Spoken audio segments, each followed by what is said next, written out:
Polska stoi dziś w obliczu decyzji. Poland is facing decisions that will determine its future, not only in terms of energy, but also geopolitics, Brak decyzji i konkretnych działań jest w tym economic zakresie najbardziej niebezpieczny. Lack of action Wojna is the u most granic, dangerous kryzys here. energetyczny, The war rosnące at our ceny, borders, the energy presja na przemysł, crisis, rising prices. ale też ogromna szansa. Szansa na to, by nie być tylko częścią zmian, ale jej liderem, by nie podążać za Europą, lecz prowadzić ją ku bezpieczniejszej przyszłości. W centrum tej zmiany energetyka wiatrowa, czysta, najtańsza, niezależna, nie wymaga importu, nie podlega politycznemu szantażowi. Offshore to największa kampania inwestycyjna powojennej Polsce. Mówimy o skali 300 miliardów złotych nakładów inwestycyjnych do 2040 roku. Ten program to dowód polskiej ambicji i odwagi w dążeniu do nowoczesności. Energia wiatru napędza rozwój polskiego kapitału i krajowych firm, które coraz śmielej zaznaczają swoją obecność w europejskim łańcuchu dostaw. Dzięki niej w Polsce rośnie udział rodzimych przedsiębiorstw, producentów wież i elementów konstrukcyjnych, przez firmy serwisowe i projektowe, aż po dostawców innowacyjnych rozwiązań. To właśnie ten sektor staje się trampoliną, która pozwala polskim firmom wyrastać na europejskich czempionów become European champions of Ale ten potencjał transition. potrzebuje But wsparcia. this potential Czas na decyzje, requires support. The time has come for decisions trzy działania, trzy to kroki harness its naprzód. potential. Pierwszy, 3 steps forward. uproszczenie procedur inwestycyjnych. Streamlining investment Lata procedures. oczekiwania na pozwolenia administracyjne. Years of waiting for odejście do administrative przeszłości. permits must Czas become a thing of the skończyć past. z It's biurokracją, time która to blokuje end rozwój bureaucracy, strategicznych blocking the inwestycji. development of strategic Czas investment projects. przepisy. The time has come to Krok streamline drugi. the regulations. Wsparcie Step 2, przemysłu i odbiorców. support for the industry Zielona and energia off-takers. to fundament Green energy is a foundation of konkurencyjności. competitiveness. I Its zaawansowanie scale stanowią and szansę its rozwoju progress dla are rodzimego an przemysłu. opportunity for development for domestic krajowego industries. łańcucha But the dostaw potential nie zostanie of w the pełni national supply wykorzystany chain will never be bez fully solidnego utilized planu. without My a solid ten plan. mamy. And we do have Dokończmy this plan. pracę Let's nad finish polską the work strategią on the przemysłu. Polish industrial strategy for wind power. Po trzecie, bezpieczeństwo i Third, przewidywalność inwestycji. Security and predictability for investment projects. It's not a sprint, it's a marathon. It's about years of planning, huge capex, and a stable regulatory environment. Such activities will keep the capital in Poland and will allow us to develop projects at the scale that we need. Poland knows the price of lack of political and economic independence. Today we can build a strength that it has never had, strength for the current and future generations.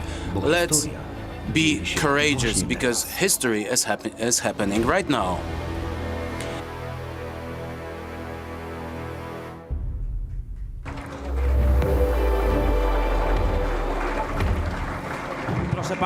Ladies and gentlemen, this applause is for you. It is about you. You have developed this great history a few years ago. It is something that we are bragging about today. We are very proud that we have achieved so much together with your hard work, with your involvement, with your passion, and the belief that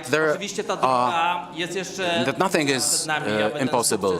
We are facing a long way forward for the success to be fully satisfactory for the industry and for Poland. But we hope and we are very happy that there are so many politicians, decision makers, representatives of the public administration here with us, because we hope for your support. We want to have this plan. You have seen the call for these bold 3 steps on the screen in the video. We want to move on to the implementation phase. Let me repeat that, because it is of key importance for Poland and for the industry, but it's also of key importance for Europe, because we have one common message and we need to fight for it together. First of all, let me see the screen. We are talking about permitting. Today it is the longest in Europe, and we cannot continue like this to build offshore and offshore wind farms. So we are fighting for streamlining, for simplification and shortening of the permitting process. In a geopolitical situation where we have war beyond our borders, We cannot put other things like environmental aspects, they cannot have priority over our energy security. And it is also one of the points of the opinion of the European Commission. Second thing, let's adopt the industrial strategy, a document that will allow for full utilization of the potential of domestic companies. As the industry, we can give you hints about how to do it properly so that we can compete with other companies in Europe and globally. And thirdly, a stable legal environment. I am very happy to see so many people responsible for regulations in this room, because without a stable legislation and without adequate schedules, we will not be able to achieve decrease of costs and the economies of scale in the offshore and offshore wind, offshore and onshore wind, of course. A vision can lead us very far, can take us very far. Sławosz Uśniewski will be the second Polish citizen after Mirosław Hermaszewski to travel into space. It is a vision that is happening already. Today, wind power has such a vision. We are in the midst of an energy transition, and I believe that together, business, the decision makers, administration and science, the academia that is strongly represented here, I believe that we are able to achieve this vision, to implement this vision together. It is time to act. Welcome everyone. It is a great honor for us to host you, to have you here at the 20th Polish Wind Energy Association's conference. And let me welcome distinguished guests. Let me welcome the representatives of the Parliament, Krystyna Siwińska and Piotr Głowski, Jarosław Rzepa and Dariusz Wieczorek, members of the Parliament. Let me welcome senators Stanisław Gawłowski, Janusz Gromek, Kazimierz Klejna and Władysław Komarnicki. Let me welcome representatives of the diplomatic corps, including Mr. Jakub Henriksen from the Embassy of the Kingdom of Denmark in Poland and Ms. Catherine Gooding, the Ambassador of Canada. Welcome. Let me welcome representatives of regional authorities, Mr. Adam Rodawski, the Governor of West Pomerania, and Mr. Olgierd Geblewicz, the Marshal of West Pomeranian Province. Let me also welcome Deputy Marshal of Lubuskie Province and of the Wielkopolskie Province. Welcome. Let me welcome representatives of the Government of the Republic of Poland, Mr. Arkadiusz Marchewka, Secretary of State at the Ministry of Infrastructure. Mr. Robert Kropiwnicki, Secretary of State in the Ministry of State Assets. And Mr. Miłosz Motyka, Under-Secretary of State at the Ministry of Climate and Environment. We are very happy to see you here in such large numbers, because it shows us how important the development of wind power is in Poland. Let me now give the floor to Mr. Arkadiusz Marchewka, the Secretary of State at the Ministry of Infrastructure, to officially open the conference.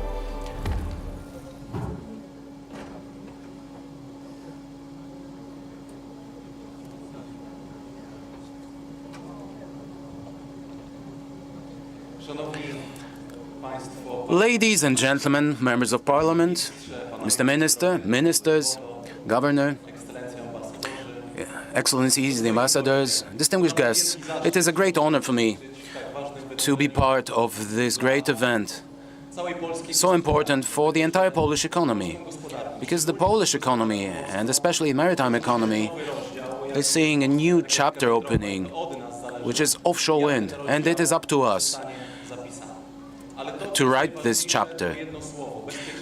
But the most important thing is security, energy security.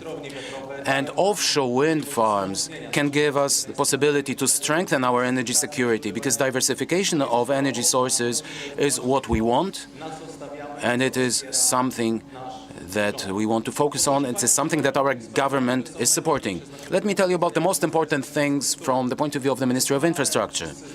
We are all very well aware of the fact that there would be no development of offshore wind without ambitious plans, without real actions strengthening the functioning of Polish seaports. thanks to the money to the funds from the National Recovery Plan. We are completing the activities for the implementation of an installation port in Gdańsk. We are spending 900 million zlotys on that, and in the second half of 2026, Poland's land territory will increase by 24 hectares, which will be the site from which the installation works for offshore wind farms will be run. But we are also developing O&M ports. We are continuing works repairing access and modernizing access infrastructure in Darłowo, Ustka and Łeba seaports. In Darłowo, we have highly advanced works with more than 200 million zlotys in funding. In Łeba, again, a very important thing, about 230 million zlotys earmarked for the modernization of breakwaters, access channels and accompanying infrastructure serving the purpose of proper functioning of the offshore wind sector. And the third service or operation maintenance port in Ustka. Next week, we will be ready to sign a contract for modernization of breakwaters and access infrastructure to that port, which is very important from the point of view of development of offshore wind. But that's not all. In this year's budget, we have almost 60 million zlotys, a record amount, for the maintenance of access channels to smaller ports, which is extremely important from the point of view of offshore wind. Ladies and gentlemen, several months ago we had a meeting in Warsaw. During one of the editions of an offshore conference, I told you that we are starting the works on the update of the maritime spatial plan. And let me tell you that maritime offices in Szczecin and in Gdynia have prepared their reports on the current condition of maritime spatial planning. And it demonstrates that the offshore wind is developing dynamically and it requires additional support. And that is why we decided to start the update of the maritime spatial plan, and it will be up to you to decide on how these matters will be solved in the future. Your voice, the voice of the industry, those who develop this sector, is extremely important for us, for the Ministry of Infrastructure and for the government. And we will spend the next couple of months to prepare the documentation for the tender procedure, to start this project, and in 2026 we will start collecting opinions and comments to the Maritime Spatial Plan and your recommendations on the future shape of the Maritime Spatial Plan and the new sites for future projects for offshore wind farms. It is extremely important to combine the interests related to energy security, which is related to offshore wind, but also military security and defense, but also shipping and navigation. And I believe that together, in responsible consultation process, we'll be able to develop solutions to indicate new locations, new sites, where new projects will be implemented to serve millions of Polish citizens who will receive clean and affordable energy. I am convinced that an event like this one will be a venue to speak with a loud voice, with loud recommendations to the government regarding the directions of future development of offshore wind. It is a foundation of our security, and we will continue strengthening this foundation. I would like to congratulate the organizers of such a great event. Thank you for the invitation, and I am convinced that today's conference will result in recommendations that will be very important for the decision makers, that is ourselves, those who are making decisions in that respect, because we want to strengthen our security, and undoubtedly offshore wind does strengthen our energy security. Thank you very much, and let me wish you fruitful sessions. We are waiting for those new sites. Thank you, Minister, and we will start hard work from tomorrow. Let me now give the floor to Mr. Robert Kropiwnicki from the Ministry of State Assets.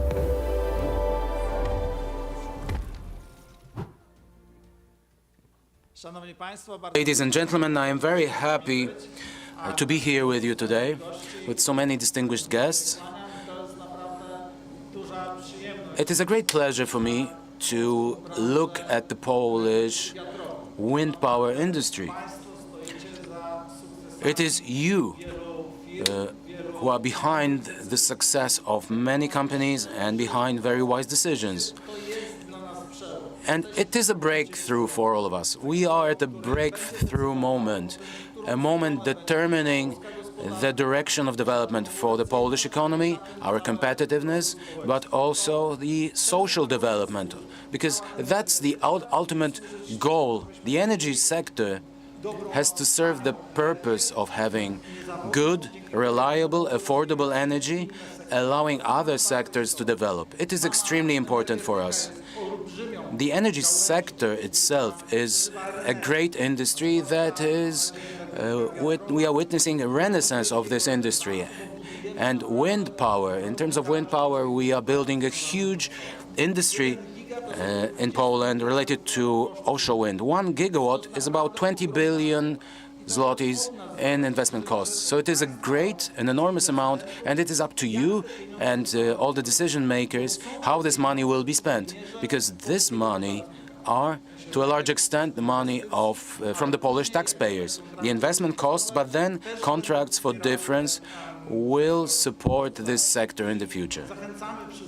And we want to encourage everyone for the supply chain to be as Polish as possible, because these are huge amounts of steel, cables, bolts, all kinds of equipment, from the simplest ones to automation and control with high digital technologies and competences. So it all makes sense, and I would like to encourage you to make this supply chain as Polish as possible, because then it will be sustainable. Analyses show that offshore wind will take a long period of time to develop. It might seem that it has been developing for some time already, and it's quite advanced in many places in Poland.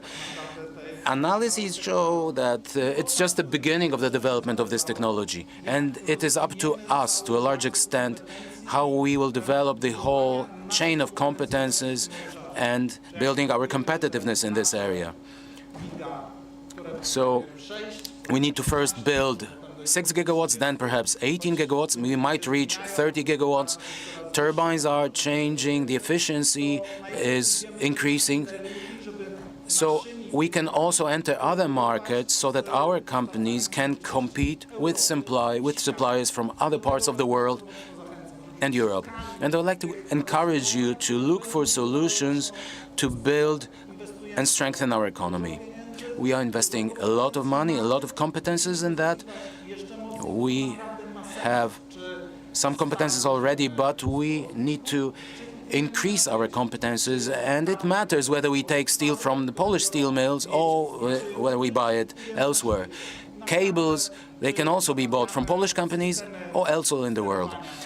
It does matter whether we purchase control systems from Polish companies or if we purchase them from international companies. So I would like to encourage you once again to sort of Polonize the supply chain, because this will determine how deeply the whole industry will be rooted in the economy of Poland and especially its northern regions. It is a great opportunity for these regions and a great breakthrough. After years of stagnation, we believe that it will be a great economic driver for West Pomerania, but also for Pomorskie province, all these northern provinces, but it will also have an impact on Lubuskie, on Wielkopolska, and on other regions of Poland like Silesia, where we have quite a lot of competences and capabilities related to steel processing and related industries.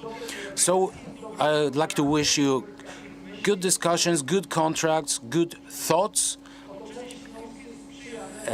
The environment here in Świnoujście is very conducive to have fruitful sessions. You should spend time here rather than visiting nearby beaches, but I would like to ask you to look for things to strengthen our economy. I wish you a nice stay in Świnoujście, and we are waiting for great recommendations. Thank you. Thank you, Minister. We love being here, obviously. Now I'd like to give the floor to Minister Motyka from the Ministry of Climate and the Environment. ladies and gentlemen. My colleagues from the government mentioned the direction, and this direction and this difficult environment is the same. It boils down to security and economy, energy security, stability of supply and affordable prices, and economy, because these funds must be invested in Poland. And this direction will not change, and we'll do our utmost for the challenges presented here. These three challenges, obviously, there are more of them, smaller ones, to be met, to ensure stable strategy for the future for industry. International plan for energy and climate is almost ready. Will include these points. Streamlining procedures, precipitating the investment process, which is a nightmare today. We have to be honest about this.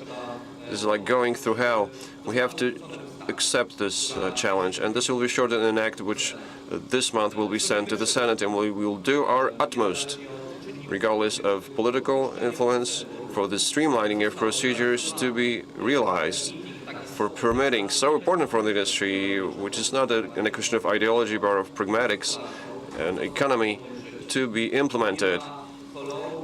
It's not about colors or political enemies. It's all about being practical, pragmatic. It's about facts and figures and giving a chance for development for the Polish economy. And finally, the strategy for the industry, broadly understood, wind power and offshore and onshore power to be implemented. I'd like to thank the whole association, all the representatives of the industry for that, wholeheartedly. At the Ministry of Technology, together with the Ministry of Climate, we have started work on the assumptions for specific steps to be taken. It's these guidelines came from you on how you're developing, where you're blocked, where there are hurdles, or pitfalls. It's a marathon. Sometimes there are obstacles in the marathon, but we're here, we're bold enough to overcome them. And I'm truly confident that as the transition in the digital and financial sector has become a model for other countries, and today Poland is a model around the world as far as these transformations are concerned, the same will happen for energy transition. Poland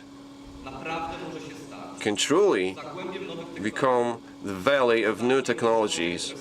And the latest months showing the development of energy storage, development of Polish companies, how many new jobs are being created in the recent years in renewables, will further keep its momentum.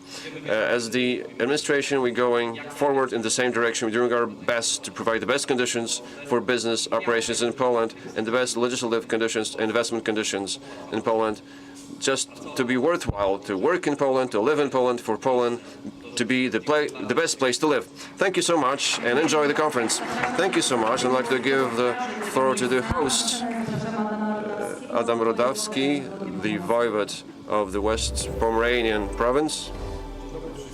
Hello, everyone. Just as the ministers mentioned, I came here taking a shortcut, because I would like us to have a shortcut in permitting as well. So far we have had good experience. We have Orlen, Vestas with us, PGE in our province. I think that the collaboration between our levels of administration has been model as well. We have done everything before the deadlines, and the investment projects that started today, and the fact that Szczecin and Świnoujście are becoming the capitals of offshore wind in Poland is somehow owed to the local administration. We are supporting everyone here. It's a beautiful spot. Western Pomerania is the most beautiful place to live and to visit. We have over 3.5 million tourists every year. You will see these beautiful beaches today. But is nature an obstacle in developing offshore? Is it an obstacle in having affordable and clean energy? No. Sustainable development in Western Pomerania is an ingenious example of how we should build our energy security. On the one hand, there's a huge industry which is not doing any harm. On the other hand, there's tourism and maritime economy. We have an excellent conditions here, and here in Western Pomerania we'll do our best to use it well and to fight for Western Pomerania, Szczecin, Świnoujście to be a true offshore and onshore capital in Poland. And as I said, as the representative of the government administration, I'll do my best for you to be able to implement in the next 5, 10 or 20 years whatever you decide today. Welcome invest here. We're waiting for affordable electricity, energy security, and tourists. All the best. Thank you so much. Now I'd like to give the floor to the Marshal of the Western Pomerania Offense, Olgierd Geblewicz. Ladies and gentlemen, distinguished guests. Obviously, it's always a huge challenge to speak as the last person on the list. So I think most of the things has already been covered. First of all, I'd like to thank all of you most cordially for coming. Yet again, second time, to Western Pomerania, to Świnoujście. With your presence, you give proof that this is an excellent place to have a debate, or the place in Poland at least, or one of the best in Europe, to have a debate on the future development of wind energy, both in Poland and across Europe. I deeply believe, just like last year, Polish Wind Energy Association decided to move its main annual event here, that you'll stay here for many years to come in Western Pomerania. Some are saying that that's the end of Poland. We are saying this is the beginning of Poland. But the facts are that for sure wind energy in Poland started here 25 years ago. And ever since, we have been the unquestionable leader in wind energy onshore so far. 25% of installed capacity onshore in Poland comes from Western Pomeranian province. Let me just remind you that last year in Western Pomerania we generated together with you 120% of green electricity in relation to our regional consumption. So we are a significant exporter of green energy, but our appetites are growing. I truly believe of what we have seen in the previous addresses, that here in Western Pomerania, but also in northeast Poland, we will create a very strong supply chain for the further development of wind energy. As we can see, it's moving to offshore. We are happy about this first ambitious scale, almost 6 gigawatts of Polish offshore. But I have to be honest that when you come about the second phase, 12 gig large, we're hoping for more. Our appetites are growing. We hope that here in West Pomerania, in northeast West Poland, we will see a growing supply chain. This is where companies will be located, or our companies operating in other industries. We will switch to this hugely prospective sector. Today, it's a symbolic day because the installation harbor in Świnoujście has just opened its doors symbolically. I truly believe that this will actively participate in the development of the second phase of Polish offshore projects, but also participate in all the things that are happening in the Baltic, in the North Sea. Świnoujście is a fantastic place to satisfy the demands of offshore in the Baltic and the North Sea. I'm also pleased that together with my colleagues, marshals of West Poland's provinces, we will sign a letter of intent to bolster the supply chain. I do hope that many of your companies will be successfully participating in the supply chain. And I'd like to wish this to you and to myself all the best. Welcome to the second conference in Świnoujście. I truly believe that you will stay here for many years to come after these 2 days in this year. All the best. Thank you, Marshal.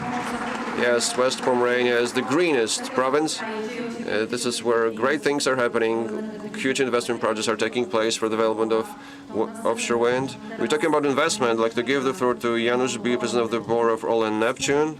The company, the Orlen is a competence center for offshore wind. President has something to tell us about. We've been waiting for a long time. In the forthcoming announcement will be an important step in the development of Polish offshore sector. The floor is yours. Thank you so much. Welcome, everyone. Yes, I do have an important announcement to make today. but actions are more important than words. Now I'd like to let you know that we have concluded the construction of the installation port in Świnoujście, and we'd like to symbolically open this facility together with you today. For quite some time we've been thinking about the formula of doing that, of this event, of this celebration. Usually we just cut the ribbon somewhere on site, but we decided that thanks to the presence of such an eminent crowd of representatives of the government, the parliament, the local authorities and the whole sector, we decided that it's not about the venue, it's about the people we want to celebrate this great event. That's why I have the pleasure and honor at this juncture to announce that the Świnoujście installation port has just been constructed and it has just been commissioned. A huge round of applause. Let's give a hand to our speaker. The first facility of this kind in Poland, which will serve the installation of Orlen offshore wind farms, but not only Orlen onshore wind farms, which I will discuss later on. Obviously, we are a part of the supply chain. Polonization, as we said, it's an important component for the region, for the sector, and for our company. In this way, we are securing a significant part of the supply chain. This is where our installation will be managed from. It has huge parameters, good location from the land and the sea. Many potential customers interested in leasing it, visiting it, were impressed. 500 meters of quay with high bearing capacity. You can use it to install the latest turbines, 15 megawatts strong. We are immensely proud of that and happy about this. This is an important event for the industry and for our group. Obviously, I would like to congratulate the whole Orlen Neptune team supervising this investment project. Thank you very much for your involvement. You've been really fantastic. I'd like to thank all those who helped us, who were involved in this project. Also, as far as local authorities are concerned, obviously. So we proudly announced that it has just been opened for a few months. We've been mentioning that this will become operational on June the 1st, and this is what happened. Just a few days. We started the construction phase when we signed the contract with the main contractor in September 2023, and the use permit came at the end of 2024. Then we accepted the equipment, we've trained the staff, and today it's operational. What is more, we have accepted first customers. First customers have already started using the port. So once again, I'm pleased to announce that we have become operational. We are an important part of the supply chain, an important part of the region.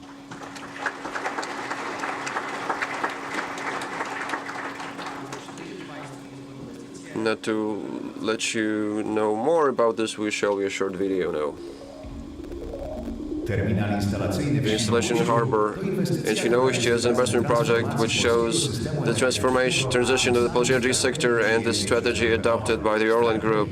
A strategy that by 2035 assumes the increase of the installed capacity in renewables, including offshore wind farms, up to almost 13 gigawatts. The implementation of these ambitious projects is Świnoujście Offshore Terminal, first in Poland and one of the most cutting-edge in Europe installation terminal for offshore wind farms. In Świnoujście, we restore the largest components of offshore wind farms. They will go out to the sea, opening a new chapter of Polish energy sector using special jack-up vessels. Świnoujście Offshore Terminal is a cutting-edge investment project with access channels at a depth of 12.5 meters, with quays with a length of close to 500 meters and storage facility of 16 hectares. In total, with a good location, will make it an important part of Polish and foreign offshore investment projects. The O&M port in Łeba and this terminal will give a huge momentum for the economic development. Polish offshore starts here.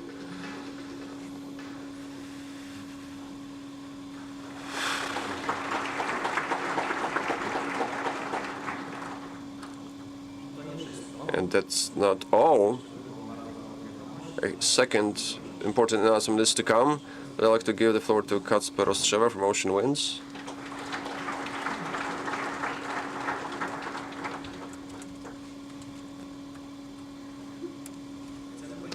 We'd like to let you know that today we are signing a first contract for a long-term lease of the port for the installation of an offshore wind farm, BC Wind. The investor is Ocean Winds. So the installation of this first stage project will be performed using this terminal in Świnoujście.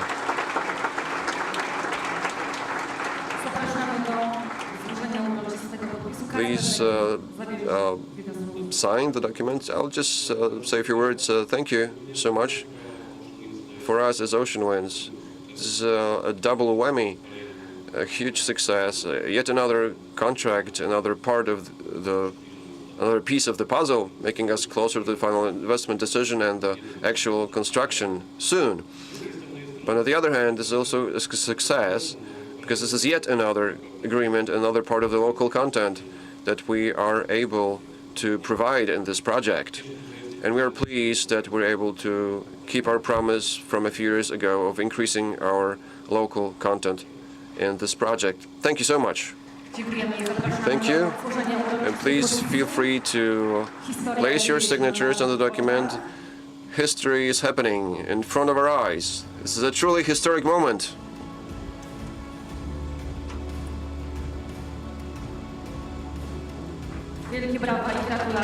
Let's hear it for the gentleman. Congratulations.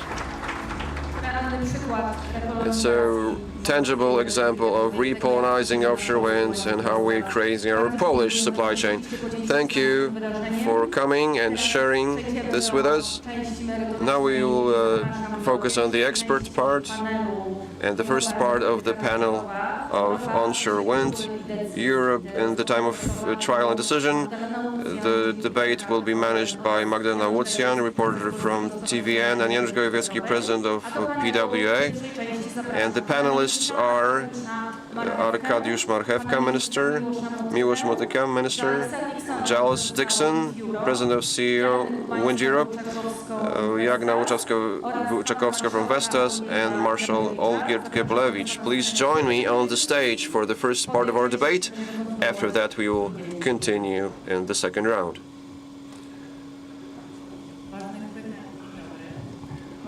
Good afternoon. There are so many important questions, so many important guests that we had to divide this panel into two parts. So you'll have to wait with your questions to Minister Kropiwnicki. Yes, there will be sections or rounds. We will start from the guest who is the closest to my left side, Minister Marchewka, very well known to you all in the region. It's owing to him that you managed to get here by train. Minister,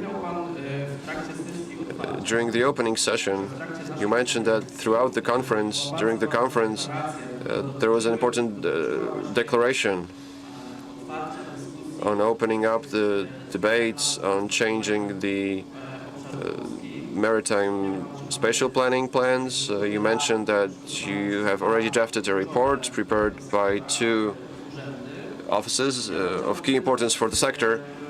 I'd like to ask you a follow-up question. Now, could you discuss the details of the report? What potential is mentioned from the point of view of the administration. It would be very important from our point of view to learn. It was important to hear the statement that you're waiting for our input, for our reaction and feedback and social consultation. I guess we would like to hear about the timeline, because the train has already moving, and we like to get on the train to get to Świnoujście as soon as possible.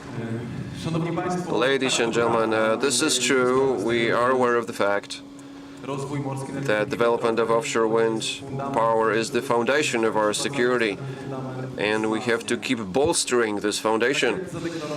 As I declared at the conference in Warsaw, we have started analyzing what's happening with the plan, and maritime officers have drafted reports on the functioning of the plan. It was adopted, just to remind you, in 2021 already. And we have 10 years for its update based on its provisions, but we don't want to wait. We can see that the offshore wind and the whole offshore sector is developing so dynamically, and we have to adjust the legal framework to support this development and to maintain its momentum.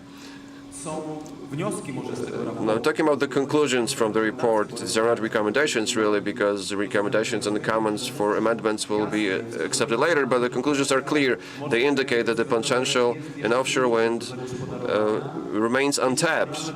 This is a huge sector growing dynamically. That's why we have to prepare the right legal framework to achieve this. And how we're doing this: by the end of this year, maritime officers will be ready with the tender procedures. We have to secure funds for that. In the first round, it was about 5 million zlotys, if I recall correctly. And we will open the process of heeding to your voice. I'd like to say it clearly that this voice, this feedback on your side, will be treated very seriously.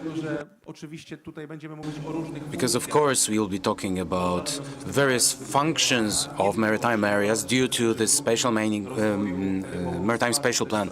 It will not only be related to offshore wind, but also fisheries, shipping, military aspects in terms of training areas for the Polish military. So we need to make wise decisions to give a chance for development of Polish offshore wind, to power millions of Polish households with clean and affordable energy. So, the beginning of next year will be the time when we will start to collect comments and remarks to this spatial plan. This will be a public consultation process with comments from companies implementing these projects, and I know that the Polish Wind Energy Association also prepared a report with such recommendations, and we will take it. We are already taking it into account. It is being consulted by the government bodies, and it is a great important starting point for the discussion.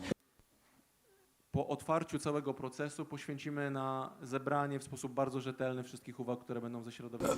So we will spend a good part of next year, several months, to gather all the comments from the industry and all stakeholders, and I think that by the end of 2026 we want to have the new draft plan ready to go to be subjected to further consultation. We know that it doesn't happen with a snap of a finger. The original development of the Maritime Spatial Plan took almost 3 years. Now we want to indicate new sites for investments in the best way possible, so that they are the most favorable sites from the point of view of offshore wind. But we need to make it clear, those areas will be a bit more difficult to develop due to the water depths in the Baltic Sea, due to the location of these sites. But we need to pick the sites that will ensure smart development in terms of lowest costs and best effects for the end user. We are not afraid of this process. We have the competences, we have international stakeholders who are supporting us here in the implementation of the projects. They have implemented their projects elsewhere in the world in much more difficult conditions. So we hope to have the updated Maritime Spatial Plan as quickly as possible. So consultations in 2026. In 2027, we will have the draft. Then it will have to be reviewed. Will we have an impact assessment? Will it be a cross-border impact assessment, or can we avoid it? We have Minister Otawski, who will be the best person to answer this question. But yes, we are aware of the challenges, especially with regard to the timeline of the consultation process. If it is an update, we want to make it as short as possible. Okay, so the question appears, what to do to make it all happen as quickly as possible? Because once we receive the sites, once they are indicated, then they will have to be developed and they will have to be allocated to investors. So in case of business as usual scenario, it will be about around 2030. Let's talk about allocating the sites. So 2030, site allocation. So then the procedures will start. It seems to be a long period of time, but we will try to give you all the support possible to shorten the procedures. Ladies and gentlemen, this is a discussion between a decision maker and a practitioner.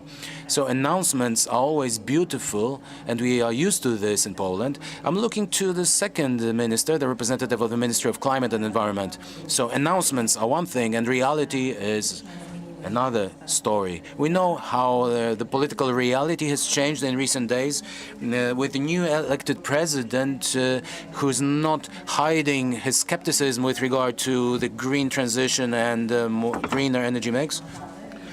So the question to you is about the plans of the government and what are the possibilities on the part of the government. Let me use a euphemism for this skepticism. The wind sector has been brutally attacked over the past several months as something that undermines Poland's energy security.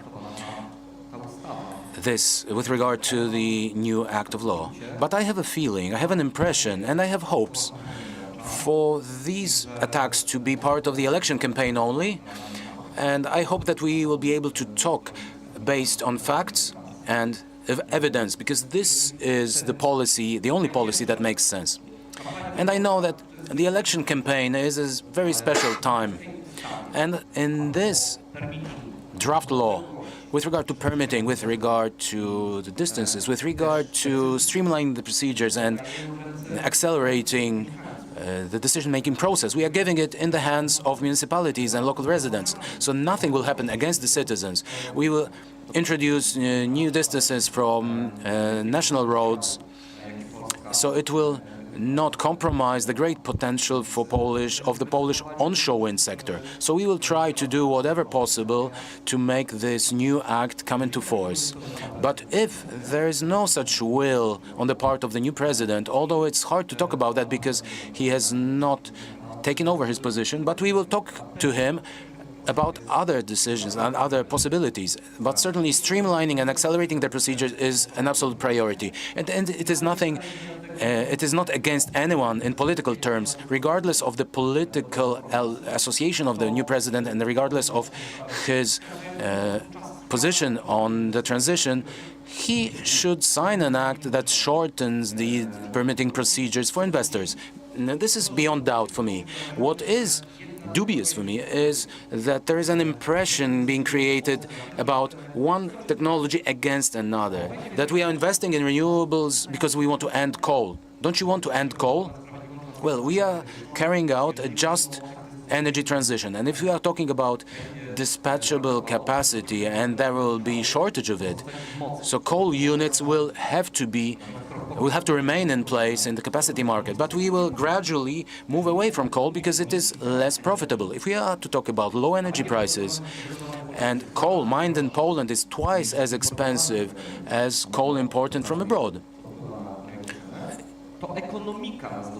So pure economics will force us to move away from coal. And it forced our predecessors to do the same because they shut down 14 coal mines. But this is not about that.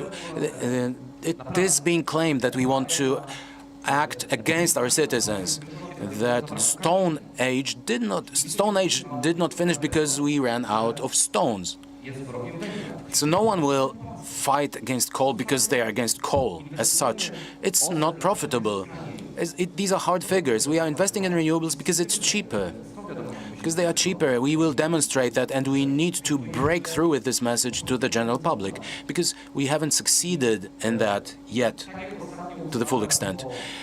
So with regard to the most recent Renewable Energy Sources Act and the RED II directive, President Duda has been criticizing the government, but he signed 11 acts related to these environmental issues, voted for by more than 400 members of parliament. So we have implemented a number of acts related to permitting, and I think it is a priority that we should take into account.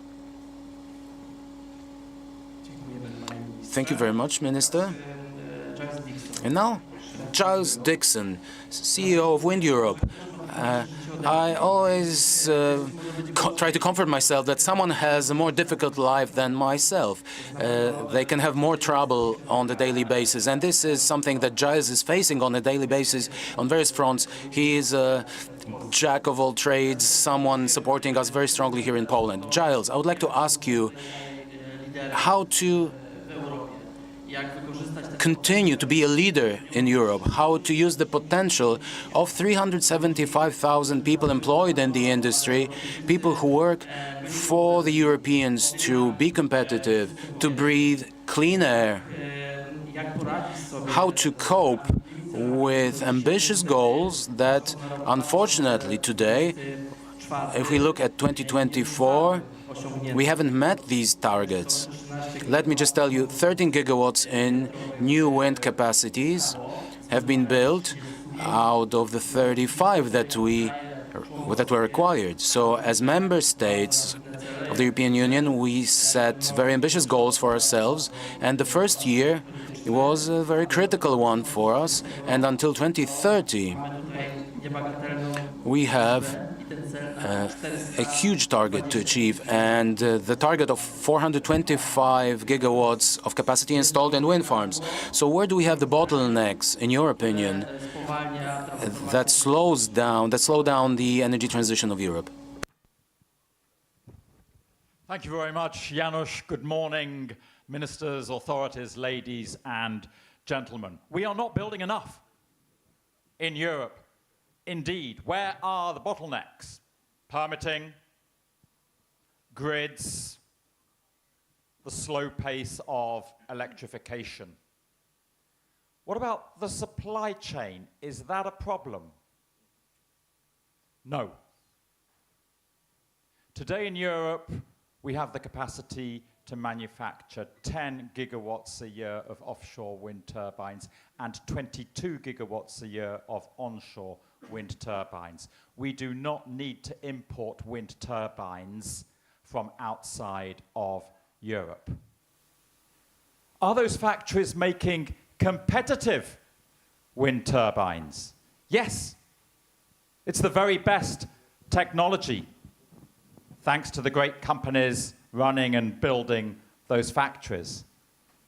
And the European Union and the Polish and other national governments are investing public money in those factories to help the private investment and help ensure that the equipment is competitive.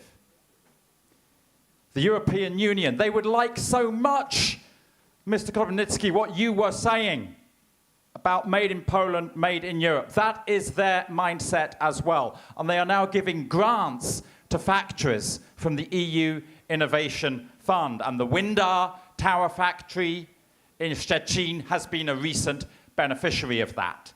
The European Investment Bank have changed their rules so that not only do they finance wind farms, they can now also finance factories making equipment for those wind farms. And the EIB have also created a new counter-guarantee facility, especially for our sector, to support our build-out. And on the back of all of this support, at European level, at Polish level. And by the way, the ARP does a fantastic job here in Poland. And it was great that earlier in the Polish presidency this year, we were able to take the EU Industry Commissioner to the GPB facilities in Gdańsk so that he could see for himself the great job that you, the Polish state, are doing through the ARP and other agencies. So all of this money going into the supply chain is giving us what we need. And at the same time, the European Union is taking action to ensure that the Polish and the European supply chain is going to be competing on a level playing field with non-European actors. They've brought in this new EU foreign subsidies regulation to tackle unfairly subsidized actors from outside of Europe who are trying to sell equipment in the EU, and the wind sector is one of the very first sectors that has an inquiry now ongoing under that new foreign subsidies regulation. The European Commission strongly suspects that Chinese wind turbines are being offered on unfairly subsidized prices and with unfairly subsidized financing terms across Europe. And they have singled out Chinese wind turbine suppliers as the subject of this inquiry, which is still ongoing. And there's one final point to make.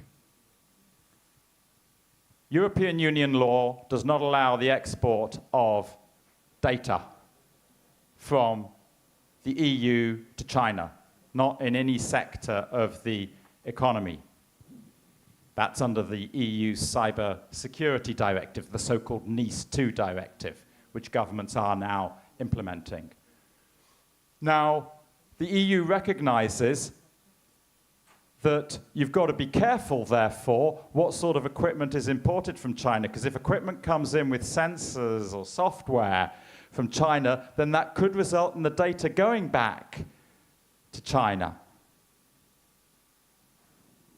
And so, under the separate Cyber Resilience Act, the EU is now drawing up lists of equipment that cannot be imported from China because it would have sensors and software. That would allow data to go to China, which would be breaking EU law, and it would also allow Chinese actors and authorities to control the functioning of wind turbines and other vital infrastructure here in Europe. So to answer your question, Janusz, the supply chain can deliver.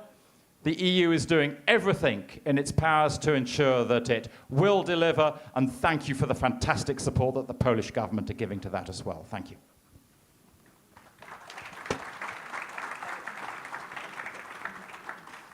przemówieniach polityków pojawiło się dużo słów. There has been a lot of words in the statements from the politicians that they want to listen to the voices of the industry and practitioners. And we have the representatives of this industry.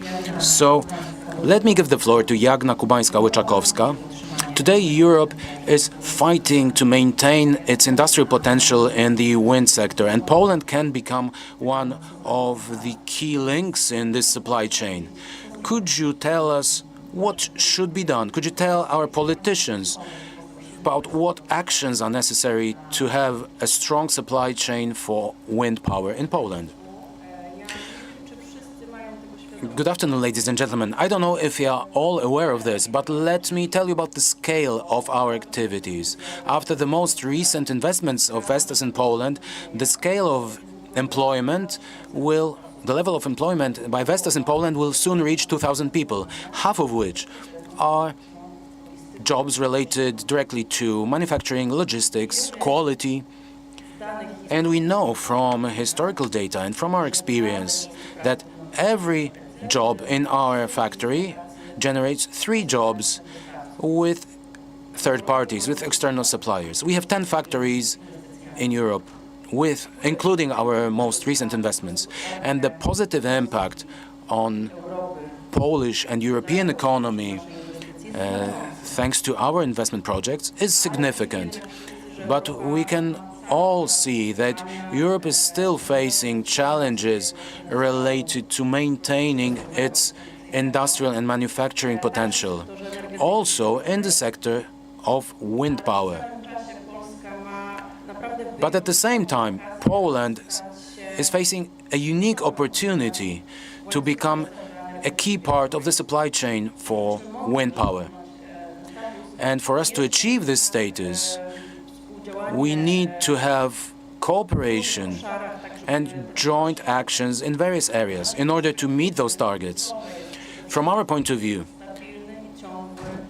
it is of key importance to have stable development of new good projects. Without that, we will not be able to maintain the existing supply chain and will not be able to develop new manufacturing capacity. An additional important factor for us is early involvement and partnership with wind farm developers.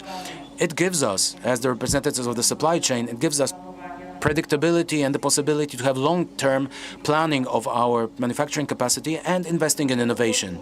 But for this to happen, we need a stable law, we need stable regulation, and we need clear rules on investing.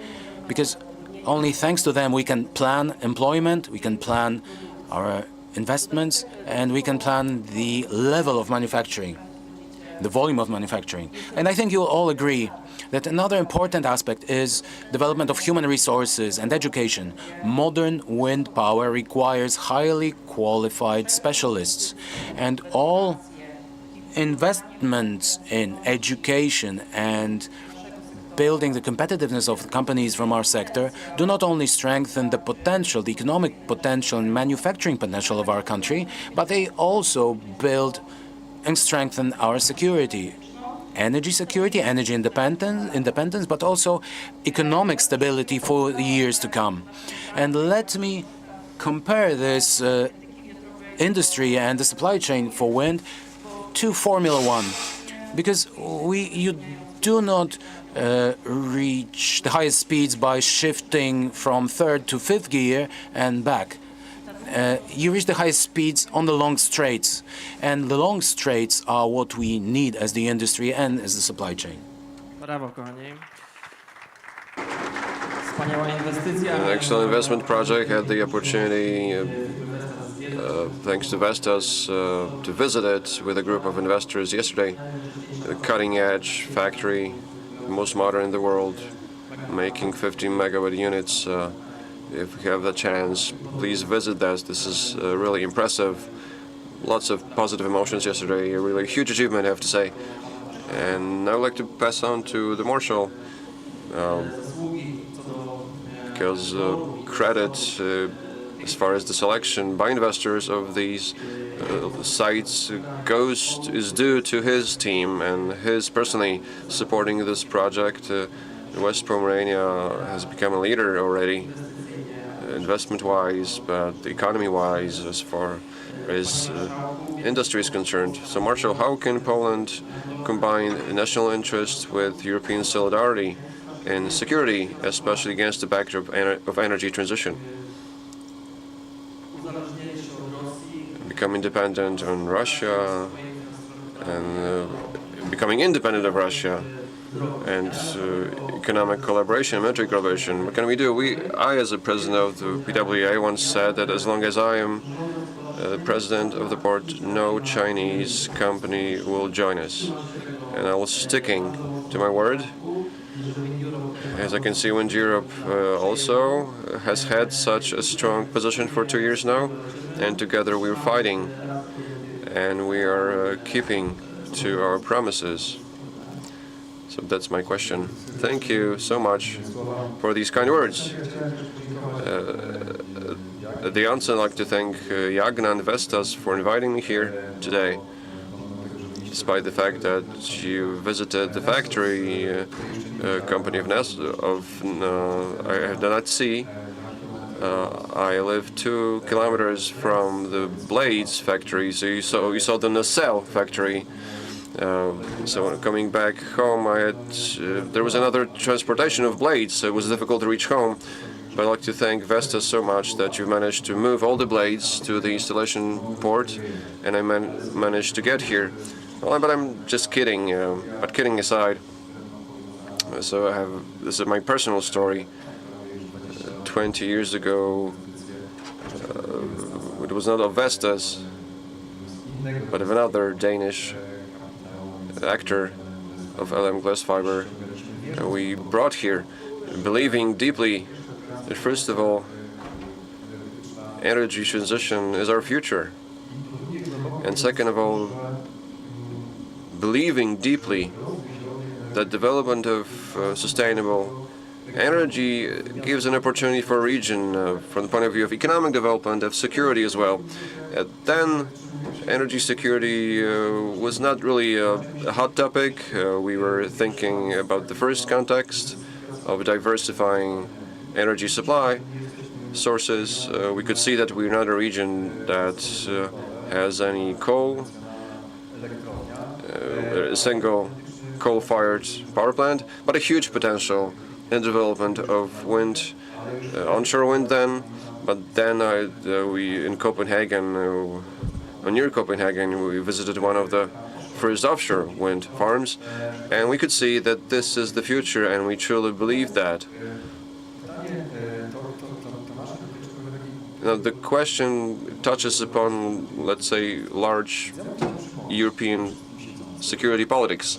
Let me remind you all here that it was the Polish Prime Minister Donald Tusk in 2014 who suggested in April to draft a joint energy policy in the EU.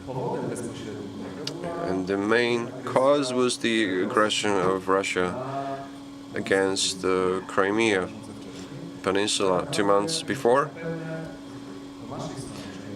And on the Polish side, we opened our eyes so that any energy dependence on authoritarian regimes, Russia in this case, poses a huge threat, obviously, to Poland, but also the whole Europe. Europe did not really believe us then. It continued its Nord Stream 2 project, even though we as Poland, regardless of the changing governments, we would say that we should become independent together through better interconnectors, joint mining, joint generation of green electricity, and better connection between the grids to secure ourselves. They did not really believe us then. But ever since the full-scale war in Europe, in Ukraine, everybody understood that the joint energy policy is about our joint security. Let me remind you that a huge event, not only for Europe, but also for Eastern European countries and the Baltic states, was the fact that the Baltic republics or Baltic states, former Russian republics, becoming disconnected from the Belarusian and Russian grids, so becoming a part of the European electricity grid. And this is about our future. As Giles said, I cannot really quote, I'm not able to express myself and use so many gestures as Giles. I will not compete with Giles, obviously. But he said something very important. We need more joint grids, joint networks to stabilize each other. We need more electrification. And finally, Giles also mentioned what must be a part of our energy union and energy security. If we want to really stay safe and secure and to use green and offshore energy as a huge driving force for the Polish and European economy, we must become independent of the outside world. In China, primarily, we know very well that we are dealing with state aid, which is not allowed in Europe. Second of all, let's be honest about this. Yesterday, I had a mission with Commissioner Sarafin.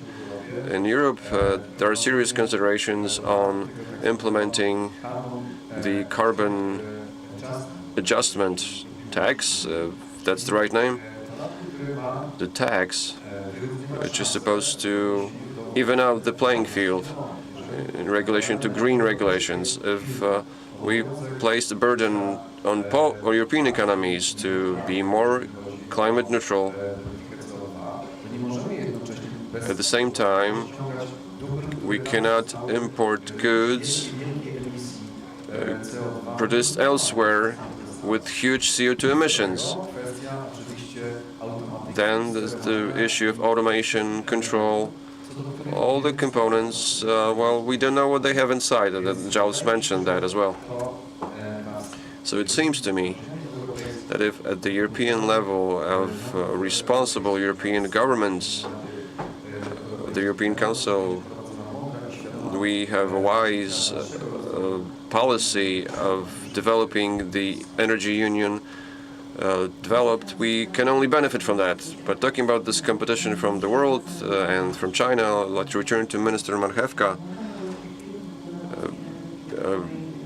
adding the Polish companies are becoming a part of the supply chain. It's not only about the economic development, but also about the energy security. In the PWEA's strategy for development of Polish companies, there are estimates showing that Polish companies can form as much as 40% of the local content in the supply chain. And the question is, how do you respond to these estimates as a ministry?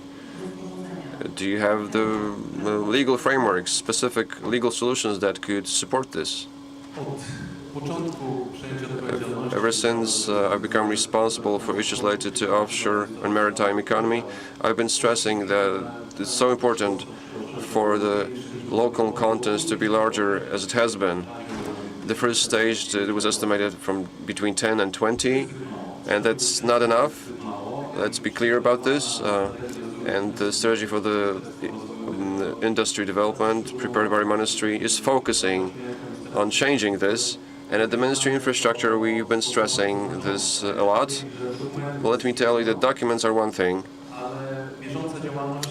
but our actions are the second thing. We, as the Ministry of Infrastructure, we supervise two shipyards, including Vulcan shipyard in Szczecin. Well, you know the story. In its heyday, this used to be a huge shipyard,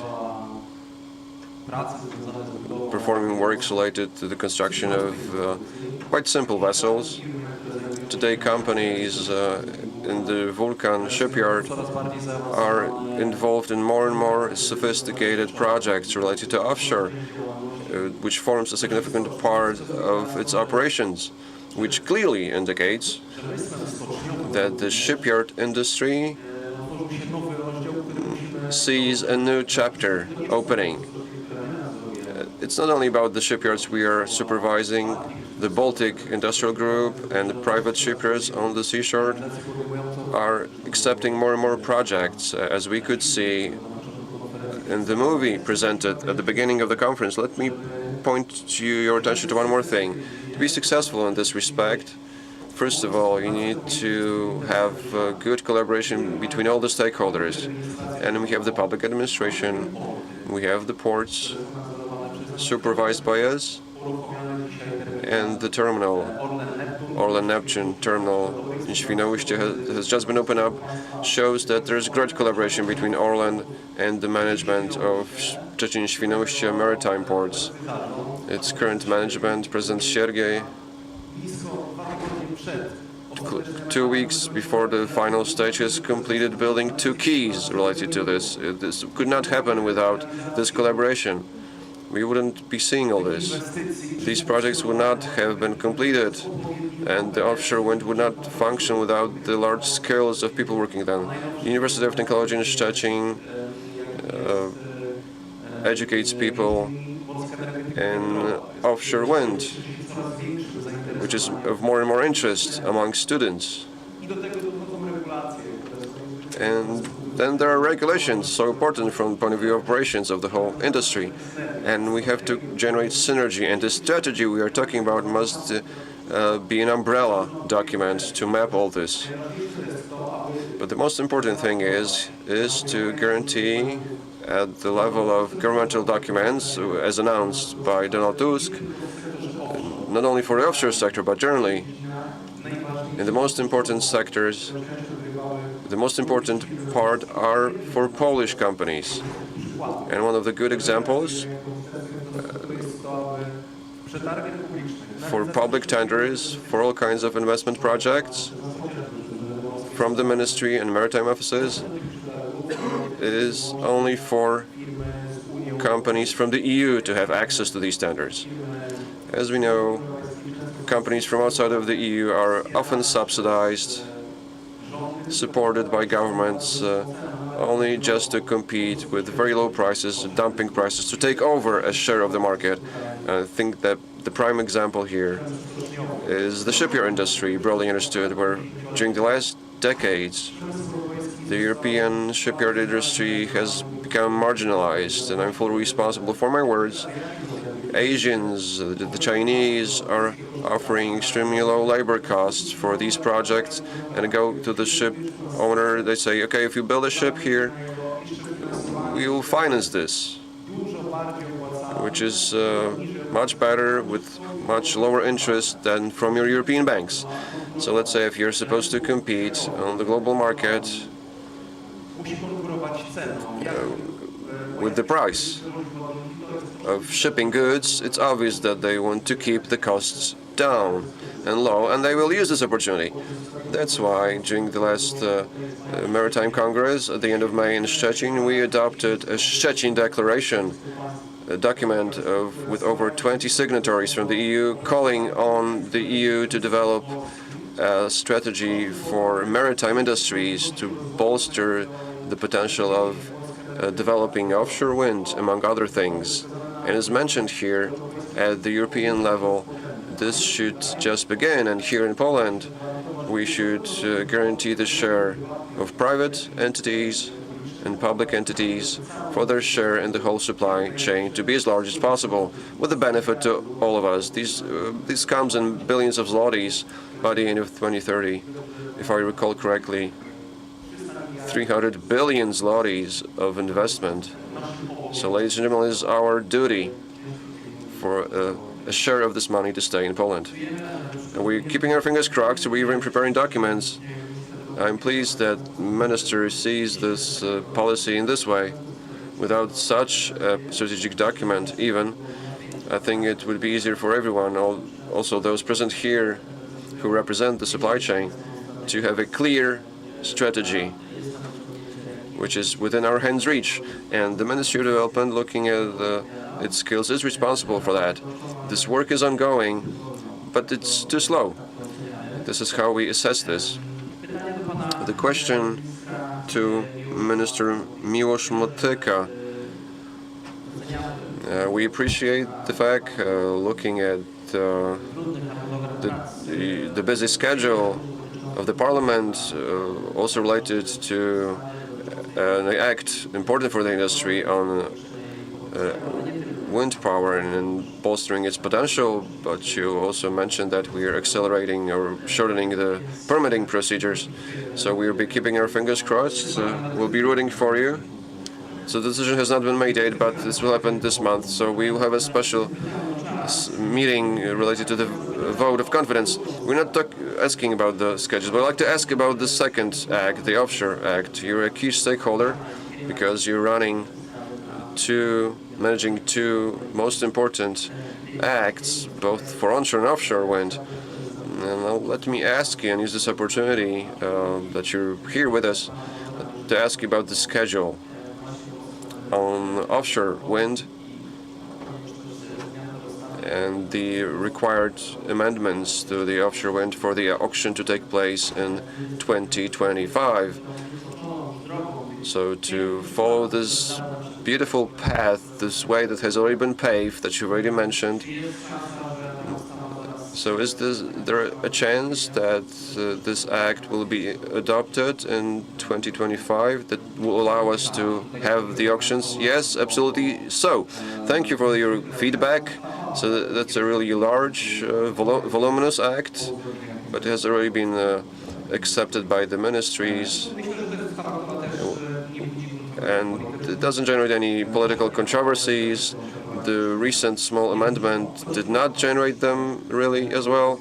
There were some voices, dissenting voices, but here the essence is that we want to adjust the regulations to the business and its functioning better, to simplify these rules, and I don't see any threat here. But I do see a threat. It's a meta thing, sort of.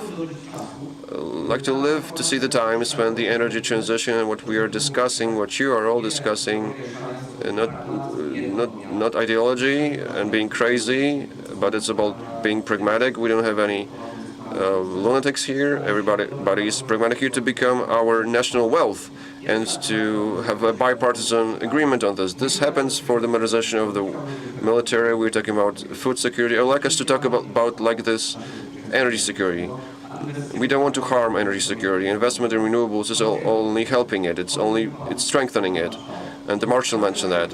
During our presidency, we have prepared a roadmap of departing from raw material imports from Russia. It's a huge step that at the European level we managed to agree on this, because other countries, especially in the eastern part of the continent, are not willing to do so. And they wanted to function as using the business as usual scenario. Since we are doing it, we need to have an alternative, and the alternative are renewables. Also nuclear power in the future. My impression is that it's not understood by the whole political class. That's a huge work ahead of us to talk about the facts and figures and the economics, because this policy has to be harmonized for many years to come, not only at the level of large investments projects, but also strengthening state institutions, because we will implement these regulations, we'll streamline these procedures. But we want to have the feeling that state institutions, that somebody, the regional directorate, the whole administration will have the right competences and funds to implement this. For this to be really implemented in line with environmental protection, the interests of local communities, and the law. Without strong institutions and competent people, this will not work. I'm happy that the industry sees that and appreciates this, that strong institutions will also facilitate the development of the industry. But it will take strong decisions for many years to come. Finally, the regional director should not be seen as an enemy in your investment projects. They should have the right skills to implement them. Okay, thank you. Let me ask an additional question, because the government is supporting the relaxation of rules for onshore wind. However, some new regulations have appeared that basically decimate the projects in West Pomerania and in the eastern parts of Poland, in Lubuskie province. What is the position of the ministry related to limitations related to aviation and military? We are very intensely working on this, and I hope we will have some good news for you after the final decision of the Ministry of Defense. It is not that anyone wants to exclude these zones completely, but defense-related issues are a priority for them. And we need to take the opinion of the military into account. But myself and our ministry, and my ministry, we see significant room for flexibility. And we have the head of the subcommittee working on this law, Ms. Sibińska and Mr. Wieczorek and Senator Gawłowski are and will be active in the dialogue. And they will be active in today's panels. Certainly, though, they, as legislators, will be able to talk about their ideas related to that draft law. Okay, thank you very much on behalf of these investors who are here, who work in the onshore wind sector. I think this is one of the most important pieces of information that they received during this conference. Magda, over to you. Giles, let's get back to you and to your broader European perspective. In your opinion, what financial, regulatory and political mechanisms are of key importance to strengthen and allow member states to develop the wind sector in the spirit of European solidarity? And what role can be played by Poland, in your opinion? Thank you. Before I answer that question, a very quick comment, Minister Motyka, on what you've just said on radar. Very good that you're working for a pragmatic solution. Technology helps a lot. Estonia, we used to be able to build wind farms only in 10% of the country. They've now upgraded the technology in their radar installations, military and civil, and we can now build onshore wind in 60% of Estonia. Now, to answer your question, what is Europe doing? The European Union today is all about two things: competitiveness and security. And of course, the two go together. If we don't have competitive industries, we won't have strategic autonomy, we won't have security in Europe.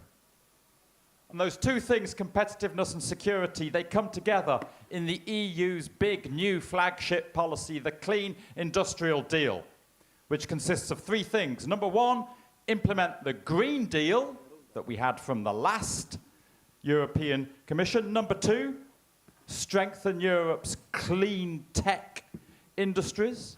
And number three, strengthen Europe's energy-intensive industries. The EU is very clear. It's in Europe's security interest that we have thriving steel industry, chemicals industry, aluminium industry, and other energy-intensive industries. If we don't, we are dependent on others, and that's no good either for our competitiveness or national security. And to that end, the EU is now putting serious public money into the electrification of those energy-intensive industries, because that's how they stay competitive, if they run on electricity, because their energy costs will then be lower. So there's a new EU industrial decarbonisation bank, which will pour money into the electrification of steel, chemicals, and other heavy industries. There are going to be new state aid rules from Brussels to make it easier for national governments like yourselves to support these sort of investments in heavy industry. So a steel mill can run on an electric arc furnace rather than a blast furnace. By the way, you still need to do some work, ministers, to make sure the European Commission gets those state aid rules right. The draft is not quite right, and it could be counterproductive. But you've still got a few weeks to work with the Commission to get that right. The second thing the EU is clear we've got to do is accelerate the build-out of electricity grids. If there's no grids, the electricity can't get to the factories, they can't electrify. We don't have electrification, we don't have a clean industrial deal, we don't have a competitive economy, and the grid build-out is too slow, as you said, Marshall. By the way, one thing we need to do as part of the grid build-out is make sure we've got strong grid equipment supply chains. They're not looking as good as the wind turbine supply chain today. Europe desperately needs new transformer factories, and factories making other grid equipment. And to get all of this right, to build the energy infrastructure, the grids, and the industrial infrastructure, we've got to further simplify the permitting. Now, for renewables and grids, there is new EU laws on this in the Renewable Energy Directive, which say it's now a matter of overriding public interest to build out wind, solar, grids, and storage. Germany has been the first country to implement this, and they are now permitting 7 times as much onshore wind as they were 5 years ago, because the judges now see it's a matter of overriding public interest to allow the permits to go ahead. So there were fewer challenges to the permits, and the civil servants in the permitting authorities see that the judges are on their side, and so they are issuing more permits. It's a real game changer, this one. Minister implementing overriding public interest. It doesn't cost any money. It costs 3 words only. Overriding public interest in the national rule book.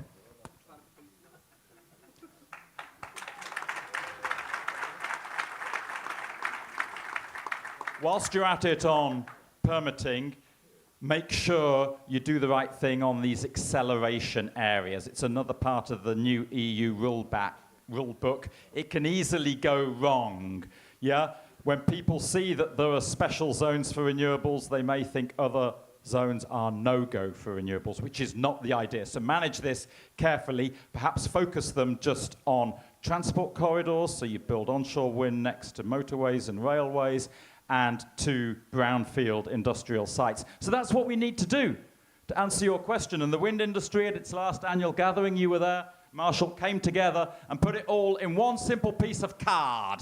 This is what governments need to do. It's called the Copenhagen Call to Action. And Minister Motyka, I'm very pleased to hand you your own personal copy. Thank you.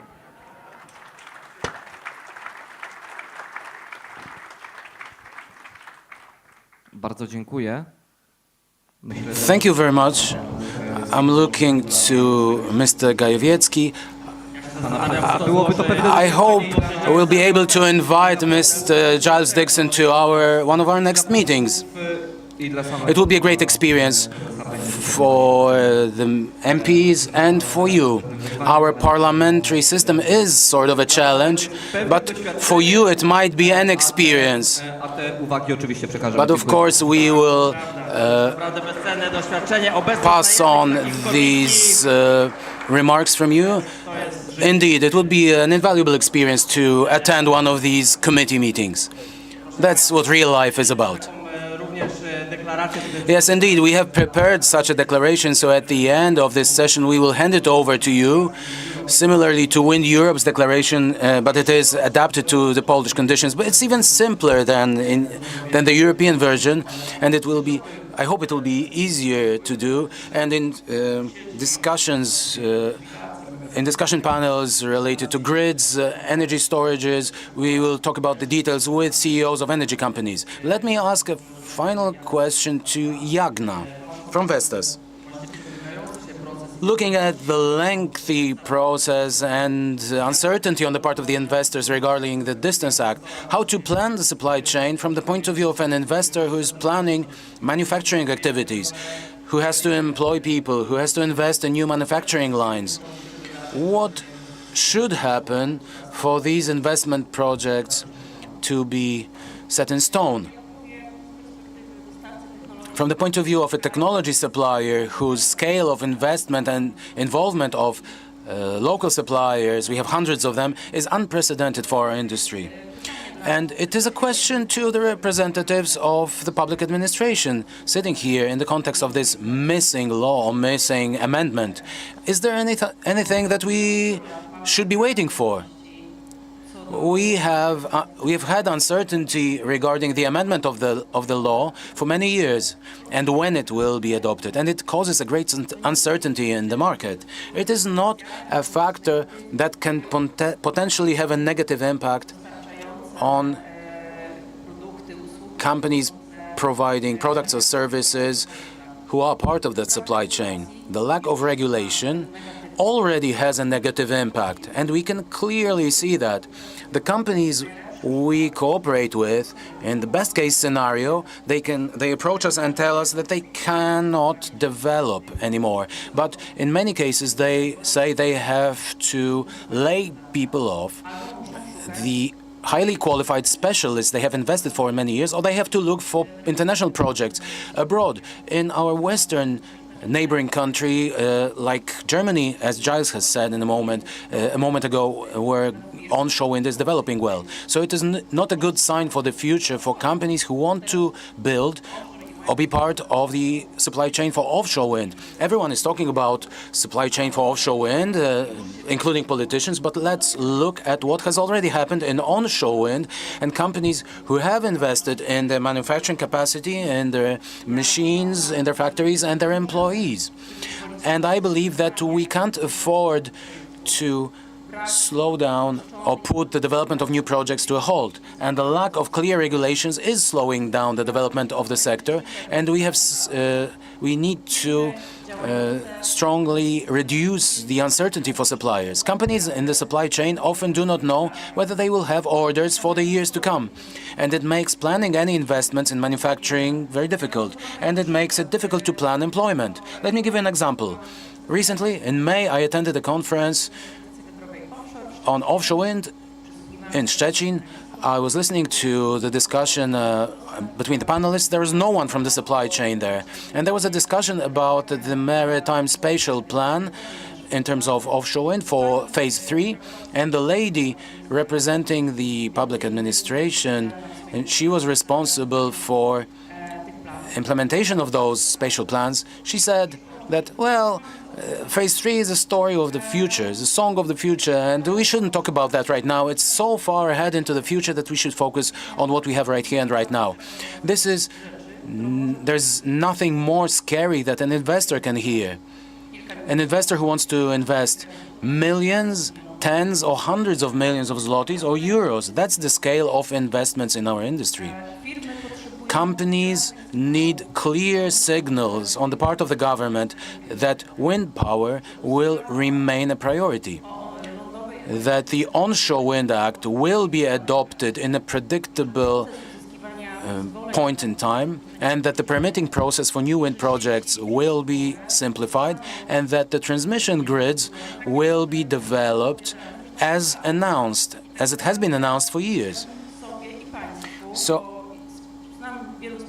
on my own behalf, but also on your behalf, I know that many of you are developers, or you work on, or you want to be suppliers for this sector. And I wish myself, and I wish all of you, for all those announcements made here to become reality, because that would make our lives easier, and it would allow us to build an independent and strong supply chain and security of our country, economic and energy security. At the end of this first round, let me ask the Marshal to make a summary, maybe not as a Marshal, but as a member of the political party, or the head of political party. What are the things that are possible politically in a short period of time? Well, I'm mostly focusing on regional policy. So first of all, I would like to thank Giles for having yet another honor to take part in this fantastic meeting in Copenhagen, where these conclusions and recommendations have been developed, those that Minister Motyka has received. And as I heard, there is a Świnoujście declaration being prepared. I haven't seen it yet. It was displayed during the video. Okay, that was that. Because I just wanted to tell you that it's politically it's positive or favorable to sign blank papers, whatever they are. I think that there is one optimistic conclusion from our discussion, that the direction is clear. I remember very well the times when we were not able to do anything about the Polish offshore wind program. There was a lot of talk about it. It was like a yeti, like a mountain man. Everyone is talking about it, but no one has seen it. And now the biggest concern is the pace. There is no big conflict or debate as to where we should go, the direction we should take.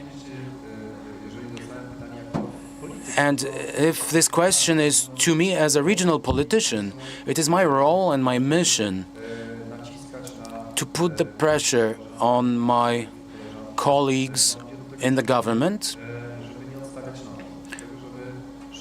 to make things happen faster and more efficiently, and to break mental barriers on the level of administrative staff, civil servants.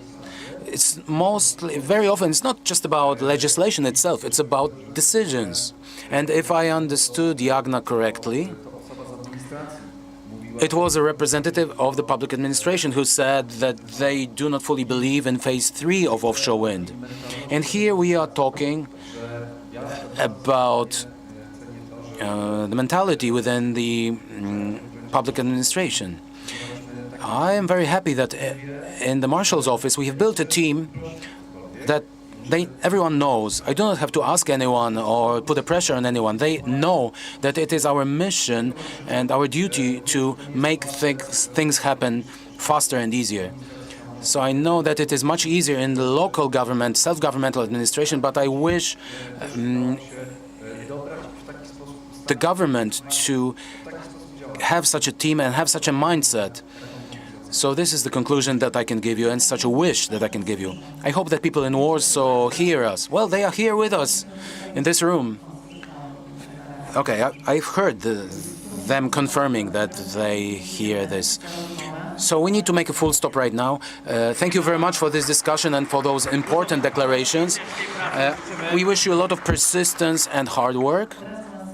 And let me invite the panelists of the second part of our discussion. Robert Kropiwnicki, Secretary of State at the Ministry of State Assets, Mr. Bartosz Fedorek. Well, one quick photo with the declaration for the minister. The Marshal has already said, and it's being recorded, well, if you sign blank documents, you can win the election.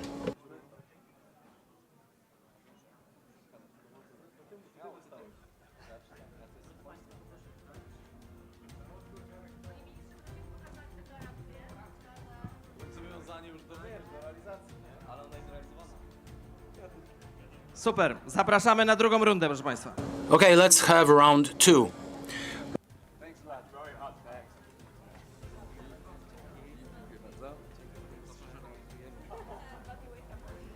Zatem na scenę zapraszamy Roberta Kropiwnickiego, sekretarz stanu Ministerstwa Aktywów Państwowych, Bartosza Fedurka, prezesa zarządu PGE Baltica, Piotra Ota. So, Robert Kropiwnicki, Secretary of State, Bartosz Fedurek from PGB Baltica, Janusz Bil from Orlen Neptune.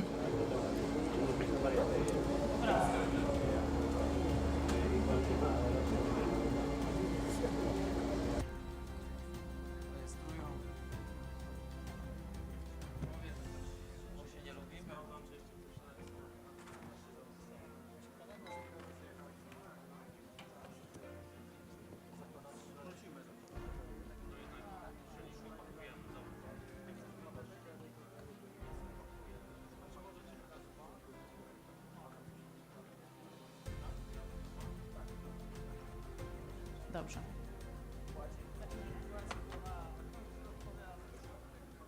Drodzy Państwo, chwilę przerwy na rozluźnienie właśnie się kończy i też zaczniemy tutaj politycznie.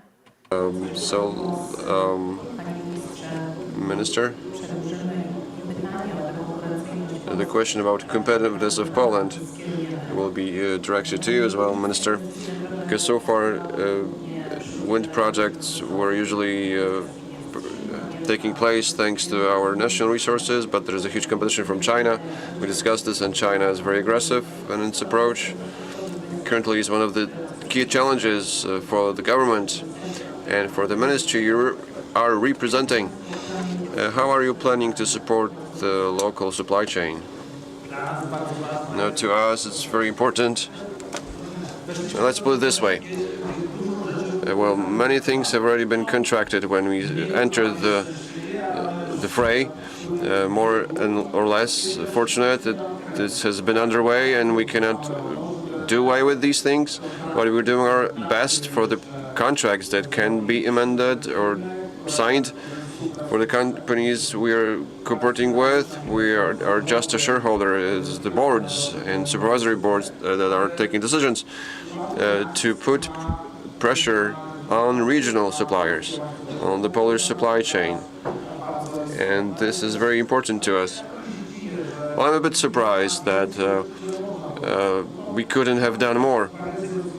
At the Agency for the Development of the Industry, which is not a public company, is investing a lot in a number of instruments. There's the Baltic Towers Group with monopiles manufacturing and wind tower components. That's going well, but there are some things that we can support more for them to have Polish suppliers, and this is what we're talking about now, to increase the pool of steel suppliers, of suppliers of various larger and smaller components that we need from Poland. Let's be honest, we are facing a certain financial barrier, mainly guarantees, and we've been working hard on this to launch this program of creating a pool, of financing pool to support participants in tenders and for those who start investment projects. to support them financially. We have the support of KUKA, and we're also talking with banks to open up the access to capital, to equity. And this is very important. Many entrepreneurs would like to do that, but don't have their own equity to, I don't know, build new manufacturing lines or new factories. And we have been talking about this, about these instruments supporting Polish companies who would like to become a part of the supply chain. And Orlen had this Suppliers Day event a few months ago, and I think this is a great practice. You did the same, but later. Polish companies need to know what will be ordered when, so it's a bit of the issue. If the company knows that, I know, in 18 months or in 2 years' time there will be demand for specific products, they can, I don't know, prepare a reasonable offer, a reasonable bid. But if we start the bid in June and say, okay, in September we need these parts, obviously only people ready to participate will participate, actually. So we strongly encourage everyone to show the schedules on what will be needed when to prepare the regional suppliers. Without this, we will not succeed. On the one hand, financing, and on the other hand, scheduling the supply chain for the smaller players to prepare for that as well. Not only Tier 1 or Tier 2, but also suppliers for Tier 2, to know what will be done when. Large substations, I don't know, millions of various devices, cables, and things we will need, and somebody will have to manufacture that. It would be best for Polish companies to do that. So we are not focusing that much on regulations. The previous speakers are focusing on regulation. We are focusing on the execution, programming what the companies will be doing, and this is what we have been doing. Thank you. Thank you so much. Thank you for coming here. Let me add that 2 ministries from state assets will be participating in the panel. It shows how important the supply chain is important for the sector. The minister mentioned the schedules. That's one of the points of our Świnoujście declaration. Investors are in this showdown, this clinch. They cannot show clear schedules without clear regulations, and there's this vicious circle. And our business is heavily regulated as the energy sector. It's especially true for onshore wind. One decision overnight can stop the processes that we've been working hard for many years. My question to Bartosz Fedorek from PGE Baltica. Bartek, we've heard many declarations. Offshore wind is supposed to play the key role in building the resilience of Poland and the region. You've been doing that with your company, with your group. What do you need the most for offshore wind to tangibly strengthen the Europe's and Poland's economy? What decisions do we need? Thank you. Thank you for staying so long with us. We've been sitting here for many hours, so it's great to have you here. First, a self-reflection, a thought I'd like to share. We met in a similar group last year. I mean, this was stressed in the movie. I'd like to show you the progress we've achieved just within a year. Last year, officially, there was one project in construction, Baltic Power, in the first stage of the installation port, opened up today. Where are we today? Over 4 gigawatts. In the implementation phase, 4 projects. One installation terminal has been finished, and the T5 terminal is being built. A number of other construction sites in the supply chain, a few thousand jobs, new jobs, tangible results, measurable results. So I think that we can be all proud here of that. But obviously, challenges mount. we have to complete the projects we've started on time. Now, talking about our projects, installation terminal D5 in Gdańsk, 21 hectares, very modern terminal, at an advanced stage of construction. It should be available next year in the second half of 2026. For us, it will be used to have the comprehensive investment of all the 107 turbines. This will be the first example of such a complex installation project and comprehensive turbine project from the Polish port. So another tangible achievement. Somebody is asking something from the floor that I did not hear, sorry. So D5, all the power export infrastructure in Pomerania, both on the PSE side and the investors' side. On time, we have to complete the investment tasks for all the projects to build O&M bases. So specific tasks we have to perform on time. They all carry certain risks. These are large projects with many stakeholders. What's important is that what we're missing, detailed regulations on the defense and production of offshore wind farms, also using the potential of international collaboration. These regulations are needed for all of us. We need regulations and decisions on the so-called rescue chain for offshore wind farms. Let's imagine that there's an emergency that requires evacuation of a service person, or during construction of a construction worker from the turbine, from these over 200 meters high. We need to have the right helicopter or choppers to transport this person to a safe place. So we need to have the right regulations and decisions on providing equipment to the right services. We also need to amend the Offshore Act, and the amendment is important from the point of view of both existing projects in construction and the auction, which is supposed to take place on December 17th, 2025. Thank you. Thank you so much. Minister, a question to Piotr. Energy transition requires speed, especially looking at the prospects of how quickly the climate is changing, how Europe is witnessing it more and more. At the same time, in Poland, the permitting process for new projects takes as long as 6 to 12 years. It's one of the longest permitting procedures in Europe. Now, what's the significance of streamlining these procedures? Do we even have the time for that? Good afternoon, everyone. Thank you for the question. Yes, obviously, the issues of the environment appear against the backdrop of the procedures, the lengthy procedures, and the issues related to prolonging the or delaying the construction stage. Last year I said that, but I will reiterate, but I will not end at this. Now, talking about offshore, the first environmental decision was issued in 2015 for an offshore farm. The first construction started in 2023.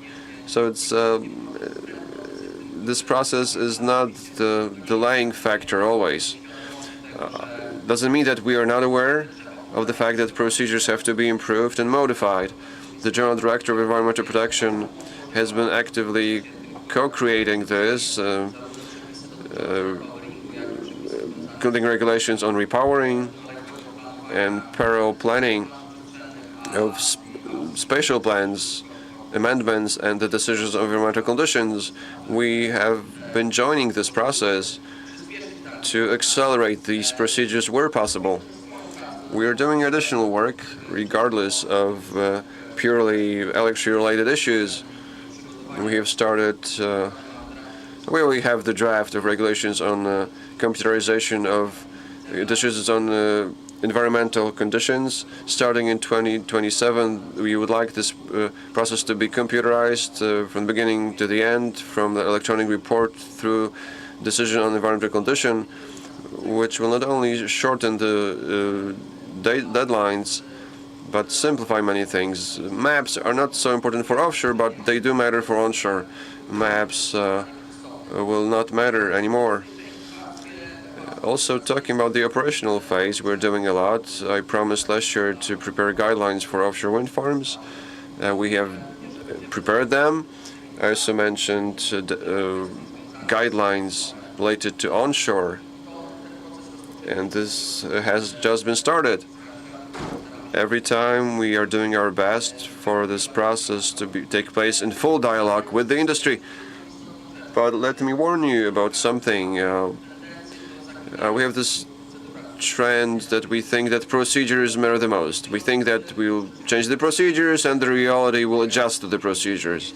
If we change from 45 to 30, everything will be simpler and everything will be successful. This doesn't work this way.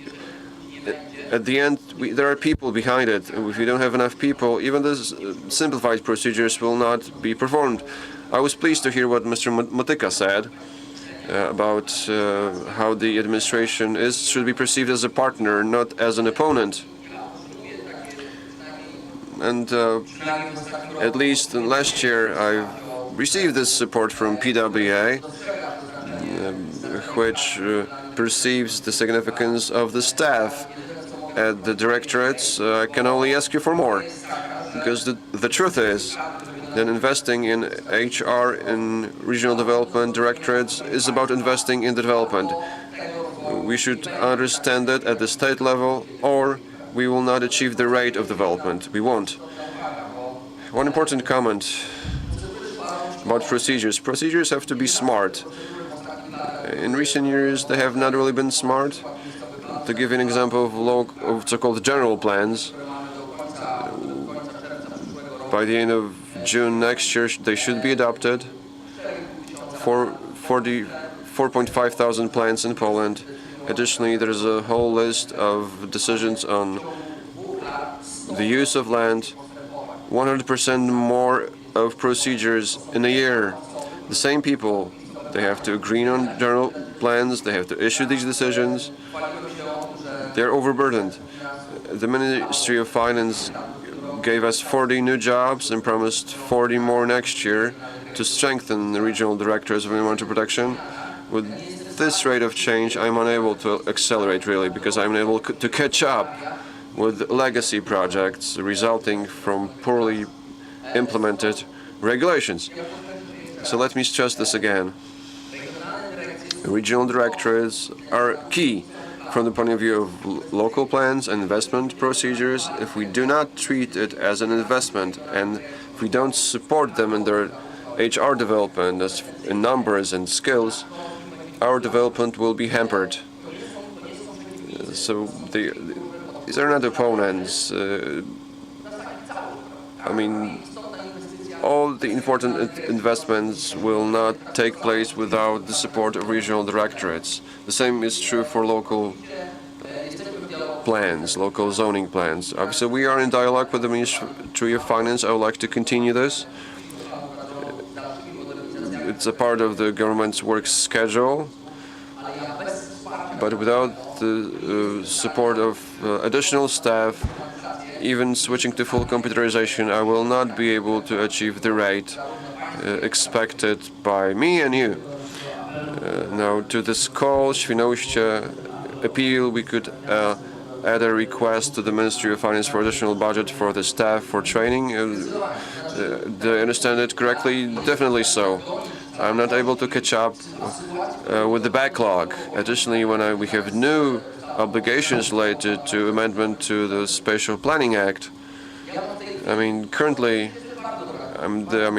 this is good news, obviously. In Wielkopolska, year to year, I have over 17% more applications for issuing decisions of environmental conditions, which shows us that the economy is developing, but the Wielkopolska just received 2 new jobs to agree on all the local plans. This 100% growth of applications plus 70% growth of decisions. I mean, we are not able to deal with this staff-wise. Can this block the energy transition? Today, I see a larger problem from the point of view of procedures than in the development of the grid. They have the funds, the boards are planning that, they are receiving plans from the reconstruction plan. This is accepted by the president of the ERO, and this might be the main obstacle for energy transition. And you're a great expert in this, and we have to agree here. So, President, looking at Mr. Janusz Biel, in your presentation you mentioned what you've managed to achieve so far. My question is, what actions on the part of the government and the private sector is required immediately so as not to lose our momentum and to achieve ambitious energy goals of Poland by 2030, based on what the scientists are saying, and 2040 is a bit less ambitious, but it's also an important date. Once again, welcome. I mean, there are two parts to the question. What's important and what can we do at the global European level and locally in Poland? And the second thing, what we can do in the short term and in the long haul.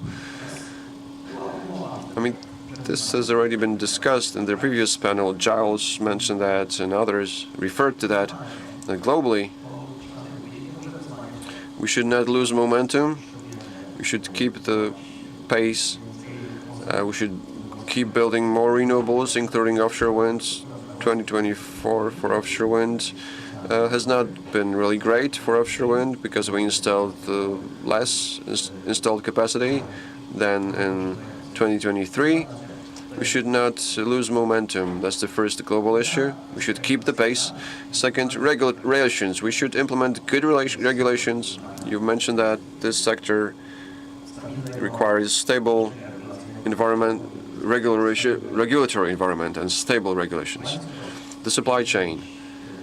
We need to have a European resilient supply chain.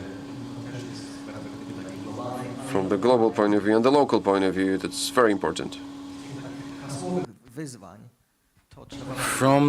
With regard to the most important challenges, we need to mention one thing. We need to look at the long term, and we need to emphasize the long-term importance of renewables and offshore wind, because there's often a message to the general public.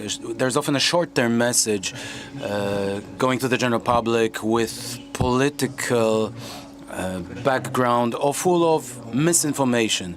So we need to emphasize the important long-term role of renewables and its evidence-based importance. Moving to more local and short-term aspects, we need to ensure that an auction takes place in 2025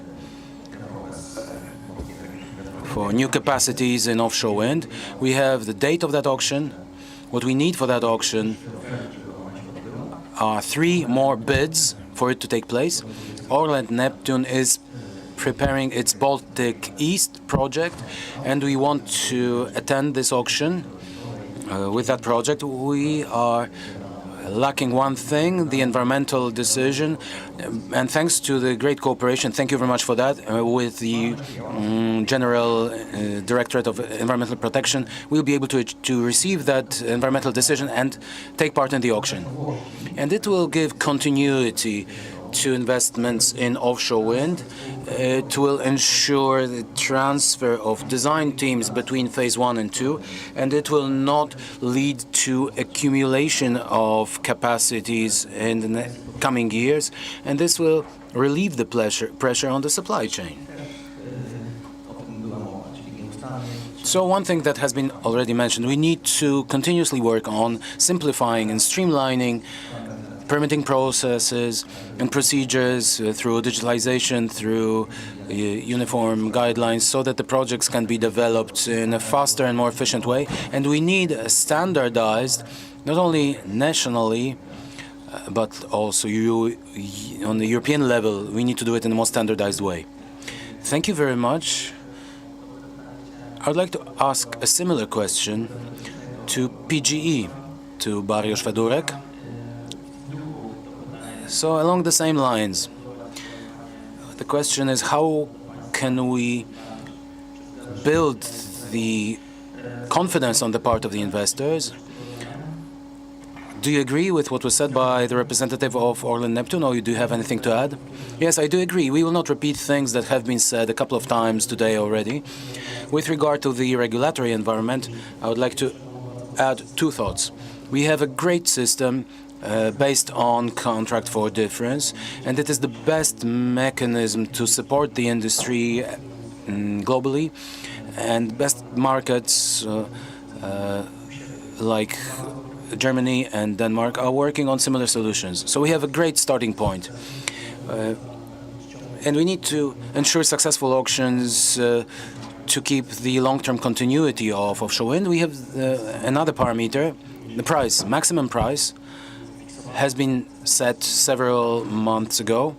And we have a dilemma here faced by the regulator, because on the one hand, offshore wind globally in recent years has faced significant macroeconomic challenges, capex and opex rising, supply chain difficulties, and prices, costs for offshore wind has risen.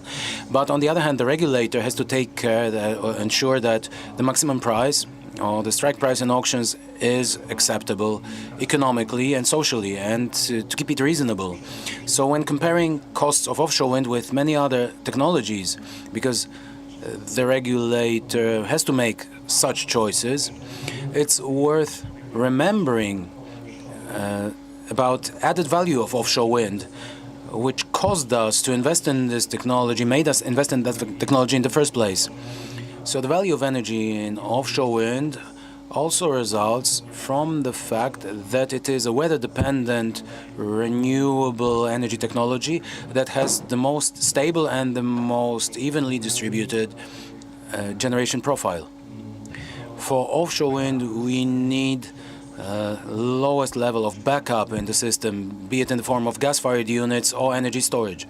So the costs of offshore wind, generation of electricity by offshore wind, adjusted by this system added value of this energy, mean that it is still attractive regardless of those costs, and it is at least as attractive as onshore wind. So it is worth investing in this technology in the long term. Until 2040, we need to have a pipeline of projects that is required both on the part of the investors, but also for the supply chain. And we need a holistic strategy for development of the industry, the offshore wind industry in Poland, that was proposed recently by PWEA, Wind Industry Hub, and is a great starting point to adopt such a strategy on the national level, so that we can have the maximum possible level of local content in our projects. Thank you. Thank you very much. We have extended our discussion, but it's not the end of important announcements. I would like to thank our panelists. I would like to hand you the Świnoujście declarations, your own copies. So we are adding the call for financial and human resources strengthening of regional environmental protection directorates. So these are the requests from the wind and offshore wind industry. We will support the public administration and the government administration in their activities. This is the role of industry organizations that I have the pleasure to represent here. I would like to thank Magda Łucjan for moderation. Thank you very much, and thank you for attending the session and for listening to all the discussions. Let me thank the panelists. Please stay with us a moment longer, because we will have one more important component of the official opening of the conference, a declaration of supra-regional cooperation between the marshals of West Pomerania, Lubuskie and Wielkopolskie provinces in joint actions for the supply chain for offshore wind projects in the Baltic Sea. So let me invite Mr. Olgierd Gablewicz, the Marshal of Zachodniopomorskie or West Pomeranian Province, Mr. Sebastian Ciemnoczołowski, Deputy Marshal of Lubuskie Province, and we have the Deputy Marshal of Wielkopolskie Province, Mr. Jacek Bogusławski. So the gentleman and Mr. Janusz Gajowiecki, of course, the president of the PWEA, he will also sign this declaration on joint cooperation for the supply chain in the offshore wind sector.